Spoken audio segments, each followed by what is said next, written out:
संतोष मिश्रा जी के यहाँ पहला लड़का हुआ तो पत्नी ने कहा, बच्चे को गुरुकुल में शिक्षा दिलवाते हैं।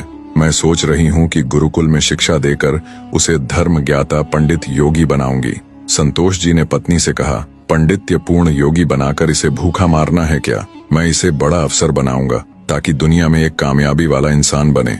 संतोष जी सरकारी बैंक में मैनेजर के पद पर थे। पत्नी धार्मिक थी और इच्छा थी कि बेटा पांडित्य पूर्ण योगी बने, लेकिन संतोष जी नहीं माने। दूसरा लड़का हुआ तो फिर पत्नी ने जिद की। संतोष जी इस बार भी न माने। तीसरा लड़का हुआ, पत्नी ने फिर जिद की, लेकिन संतोष जी एक ही रट लगाते रहे, कहाँ से खाएगा, कैसे गुजारा करेगा, और नहीं माने। चौथा लड़का हुआ। इस बार पत्नी की जिद के आगे संतोष जी हार गए और अंततः उन्होंने गुरुकुल में शिक्षा दीक्षा दिलवाने के लिए वही भेज ही दिया। अब धीरे धीरे समय का चक्र घूमा। अब वो दिन आ गया जब बच्चे अपने पैरों पे मजबूती से खड़े हो गए। पहले तीनों लड़कों ने मेहनत करके सरकारी नौकरियां हासिल कर ली। पहला डॉक्टर, दूसरा बैंक मैनेजर, तीसरा एक सरकारी कंपनी में जॉब करने लगा। एक दिन की बात है, संतोष जी पत्नी से बोले, अरे भाग्यवान, देखा मेरे तीनों होनहार बेटे सरकारी पदों पे हो गए ना, अच्छी कमाई भी कर रहे हैं। तीनों की जिंदगी तो अब सेट हो गई, कोई चिंता नहीं रहेगी अब इन तीनों को।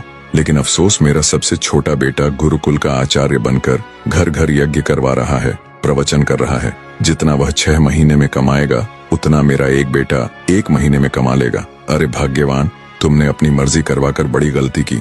तुम्हें भी आज इस पर पश्चाताप होता होगा, मुझे मालूम है, लेकिन तुम बोल क्यों नहीं रही हो? पत्नी ने कहा, हमसे कोई एक गलत है और ये आज दूध का दूध पानी का पानी हो जाना चाहिए। चलिए अब हम परीक्षा ले लेते हैं चारों की, कौन गलत है कौन सही पता चल जाएगा। संतोष जी मान गए। दूसरे दिन शाम के वक्त पत्नी ने बाल बिखराकर, अपनी साड़ी का पल्लू फाड़कर और चेहरे पर 1-2 नाखून के निशान मारकर आंगन में बैठ गई और पतिदेव को अंदर कमरे में छिपा दिया। बड़ा बेटा आया, पूछा, मम्मी क्या हुआ? माँ ने जवाब दिया, तुम्हारे पापा ने मारा है। पहला बेटा बोला, बुढ़ा सठिया गया है क्या?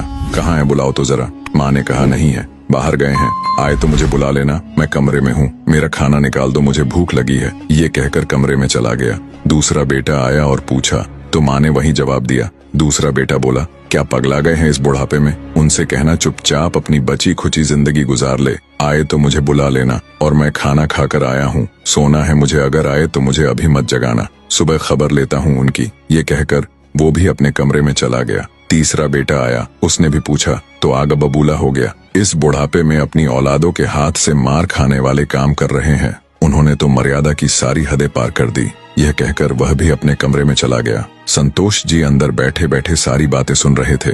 ऐसा लग रहा था कि जैसे उनके पैरों के नीचे से जमीन खिसक गई हो और उनके आंसू नहीं रुक रहे थे। किस तरह इन बच्चों के लिए दिन रात मेहनत करके पाला पोसा, उनको बड़ा आदमी बनाया, जिनकी तमाम गलतियों को मैंने नजरअंदाज करके आगे बढ़ाया, और ये ऐसा बर्ताव अब तो बर्दाश्त ही नहीं हो रहा।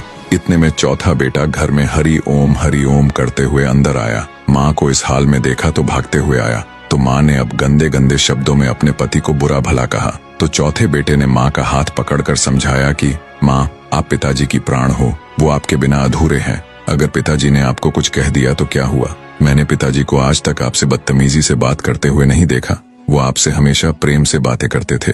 जिन्होंने इतनी सारी खुशियां दी, आज नाराजगी से पेश आए तो क्या हुआ?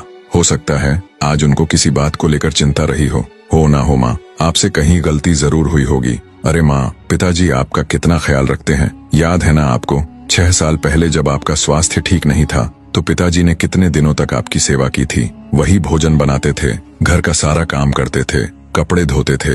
तब आपने फोन करके मुझे सूचना दी थी कि मैं संसार की सबसे भाग्यशाली औरत हूँ, तुम्हारे पिताजी मेरा बहुत ख्याल करते हैं। इतना सुनते ही माँ बेटे को गले लगाकर फपक कर रोने लगी। संतोष जी आंखों में आंसू लिए सामने खड़े थे। अब बताइए क्या कहेंगे आप मेरे फैसले पर? पत्नी ने संतोष जी से पूछा। संतोष जी ने तुरंत अपने बेटे को गले लगा लिया।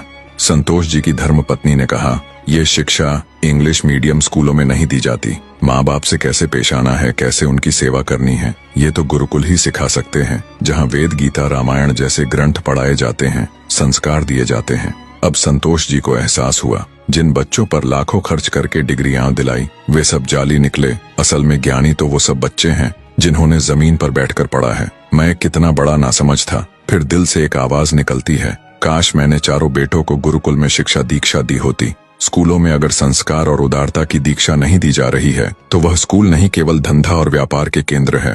मातृमान पितृमान आचार्यवान पुरुषो वेदः। वीडियो आपको पसंद आया हो तो प्लीज वीडियो को एक लाइक करके चैनल को सब्सक्राइब करना ना भूले। धन्यवाद।